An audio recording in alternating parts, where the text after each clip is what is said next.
बहुत बहुत स्वागत है, अभिनंदन है, आभार है आप सबका एजुकेशन इलाहाबाद के चैनल पे। मैं हर्ष प्रजापति, अध्ययनरत छात्र इलाहाबाद विश्वविद्यालय उपस्थित हूँ आप सबके समक्ष एक महत्वपूर्ण जानकारी के संदर्भ में। ध्यानपूर्वक पूरी सूचना को शुरू से अंत तक सुनिएगा, जिससे कि महत्वपूर्ण जानकारी से आप वंचित ना रह जाएं। इस वीडियो के माध्यम से हम बात करने वाले क्रेडिट 2023 के परिणाम से संबंधित अपडेट के बारे में, तो ध्यानपूर्वक वीडियो को देखिएगा। और चैनल में पहली बार आए तो जुड़ जाइएगा, यहाँ पे आपको फर्स्ट से लेकर लास्ट अपडेट तक मिलती रहेगी। हम आपकी प्रवेश परीक्षाओं से लेकर आपके प्रवेश दिलाएं तक नित्य दिन आपके साथ कदम से कदम मिलाकर चलते रहेंगे। इलाहाबाद विश्वविद्यालय से संबंधित कोई भी अपडेट जो आपके संदर्भ में निकलेगी वो अपने चैनल के माध्यम से हम आपको शीघ्र अतिशीघ्र सुलभ कराने की यथाशीघ्र कोशिश करेंगे।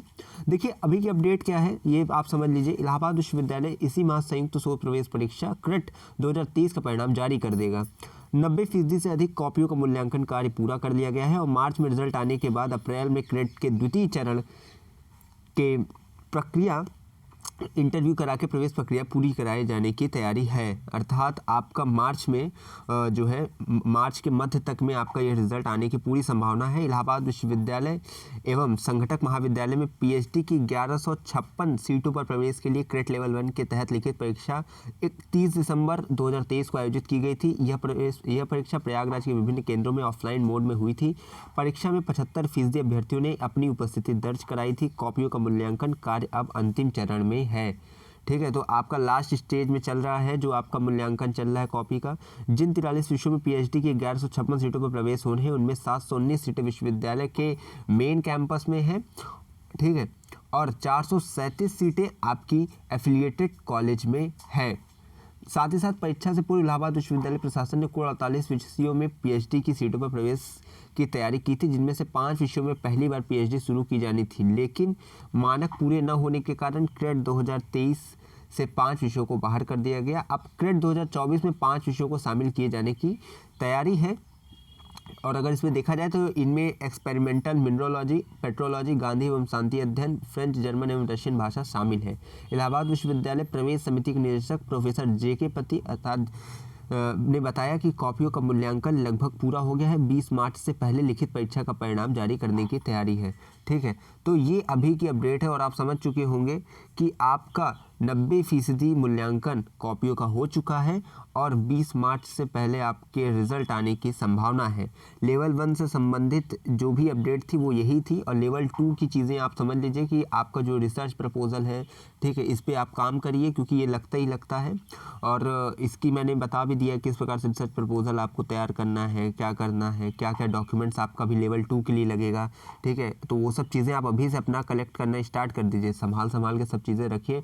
डॉक्यूमेंट्स 11 से 12 डॉक्यूमेंट्स आपके लेवल 2 में लगने वाले हैं जब आपको वहाँ पे अपना रिसर्च प्रपोजल और तमाम तरह के डॉक्यूमेंट के साथ जाके विभाग में सबमिट करना होता है। तो आपको उनकी जानकारी होनी आवश्यक है। तो अगर आपने वो वीडियोस नहीं देखे हैं डॉक्यूमेंट्स वाले तो डिस्क्रिप्शन में लिंक मिलेगी, जाकर देखिएगा एक दफ़ा, उससे आपको चीज़ें समझ में आ जाएगी। अगर नहीं समझ में आती है तो भी आप कमेंट बॉक्स में लिखिएगा, मैं समझा दूंगा। रिसर्च प्रपोजल कैसे बनाना है वो भी मैंने बताया है। ठीक है, तो तमाम तरह की चीज़ें मैंने पहले ही आपको बता दी हैं, लेकिन ये चीज़ें जो थी क्रेट लेवल 1 की वो आपका 20 मार्च से पहले रिजल्ट आ जाएगा। तो आप सब अपने रिसर्च प्रपोजल पे ध्यान दीजिए क्योंकि वही मेन आपका है।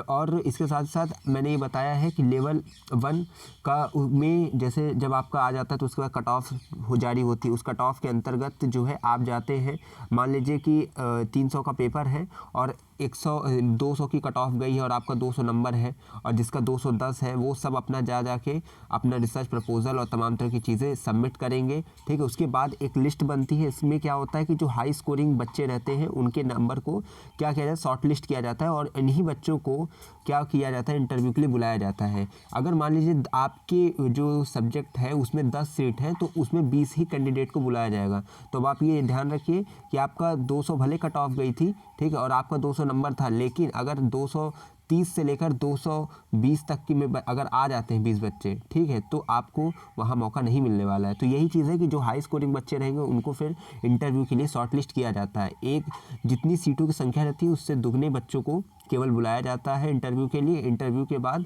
आपका एपीआई, ठीक है, एकेडमिक परफॉर्मिंग इंडेक्स, इसको जोड़ा जाता है। उसके बाद लेवल 1 का जो आपका मार्क्स है उसको 35 नंबर में कन्वर्ट कर दिया जाता है। उसमें 35 नंबर में जितना आप पाते हैं उसको जोड़ा जाता है। लेवल 2 में जो 15 नंबर का आप मार्क्स रहता है उसको जोड़ जाड़ के 75 नंबर में से आपका पूरा फिर निकाला जाता है टोटल आपका क्या रिजल्ट रहने वाला है। तो ये रहता है पूरा इलाहाबाद विश्वविद्यालय में पीएचडी एंट्रेंस की प्रवेश प्रक्रिया। उम्मीद करते हैं चीज़ें आप समझ गए होंगे। बाकी अपडेट मैंने बता दी है, और ये भी मैं बार बार कहता हूँ आपसे कि अगर है इलाहाबाद विश्वविद्यालय में प्रवेश किया तो हम पर रखिए विश्वास, हमें विश्वविद्यालय के पास कोई भी खबर होगी खास तो पहुँचाते रहेंगे आपके पास। बहुत बहुत धन्यवाद, बहुत बहुत आभार।